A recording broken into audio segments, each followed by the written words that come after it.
নমঃ পার্বতী পতে হর হর মহাদেব।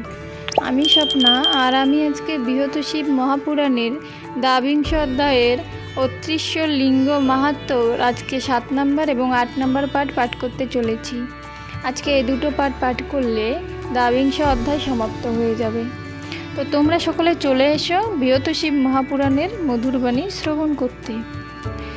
শ্লোকটি হল, কীর্তাপি সুমহৎ পাপম রুদ্র মভর্চয়ন্তী যে মুচ্যন্তে পাতকে সর্বে পদ্মপত্র মীমাংসা। শ্লোকটির অনুবাদ 7 নম্বর পাঠ থেকে হবে। তো অনুবাদটি হল, জলপূর্ণ গর্ত দেখি সেই ঋষিবর পত্নী প্রতি ধন্যবাদ দিলেন বিস্তর। তখন তাহাতে নামি করিলেন স্নান, পুনঃ করেন গঙ্গার স্তব গান।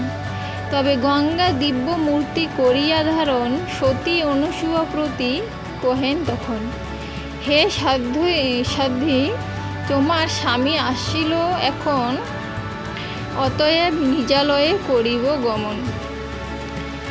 গঙ্গার বচনে অতি আর অনুসূয়া তার প্রতি কহিলেন বিনয় করিয়া, হে জননী সকলের মঙ্গল কারণে অবস্থান করো এই পুণ্য তপবনে।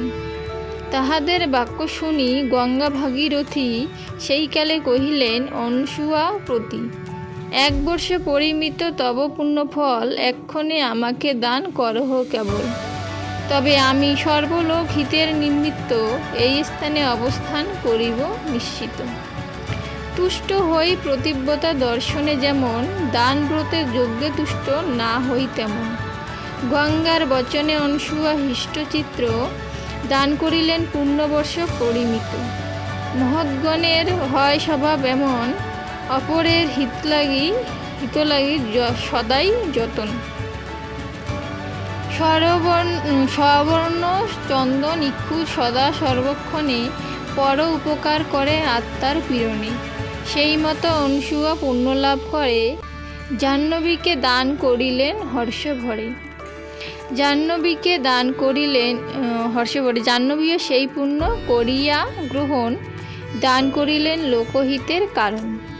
দিব্য রূপ ধারণ করিয়া অতঃপর তথা আবির্ভূত হইলেন মহেশ্বর। সতী প্রতি কহিলেন, ওহে অনুসূয়ে মনমত বর চাহ প্রসন্ন হৃদয়ে।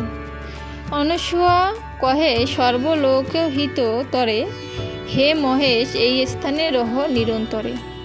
তবে গঙ্গা মহেশ্বর সতীর বচনে রহিলেন অতির আশ্রম সন্নিধানে। অতির আশ্রমে শিব হইলে অবস্থিত, পর দুঃখহারী অতৃশ্বর নামে খ্যাত।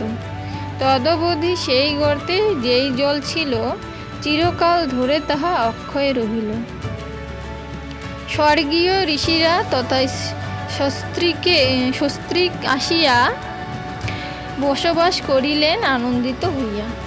অতি ঋষি আর অনুসূয়ার দ্বারায় পরে নিয়মিত বৃষ্টি হইল ধরায়। অতি মণি অনুসূয়ার তপফল কথা, শ্রবণে পাতকরাশি বিনাশে সর্বথা। শ্রী শিবপুরাণ রচে মুনি দেবব্যাস, প্রয়ারেতে গায় তাহা দীন ভক্তদাস। জ্ঞান সংহিতার দ্বাবিংশ অধ্যায়ের অতৃশ্য লিঙ্গ মাহাত্ম্যর কথন এখানেই সমাপ্ত হলো। আজকে দ্বাবিংশ অধ্যায় সমাপ্ত হয়ে গেল। তো সকলে অবশ্যই 1 থেকে 8 নম্বর পাঠ অবধি শ্রবণ করার চেষ্টা করবেন, কারণ প্রত্যেকটা পাঠ শ্রবণ না করলে শ্লোকটির অনুবাদ বুঝতে পারবেন না। তো সকলে শিবপুরাণ পাঠ করারও চেষ্টা করবেন সময় পেলে। আর সময় যদি তেমন না হয়, যে কোনো কাজ করতে করতে অবশ্যই শিবপুরাণের এই মধুরবাণী শ্রবণ করা যায়। একবার ভগবানের নাম জপ করেই দেখো বা শ্রবণ করেই দেখো, তাহলে দেখবে যে ভালো লাগা ভালোবাসা কি।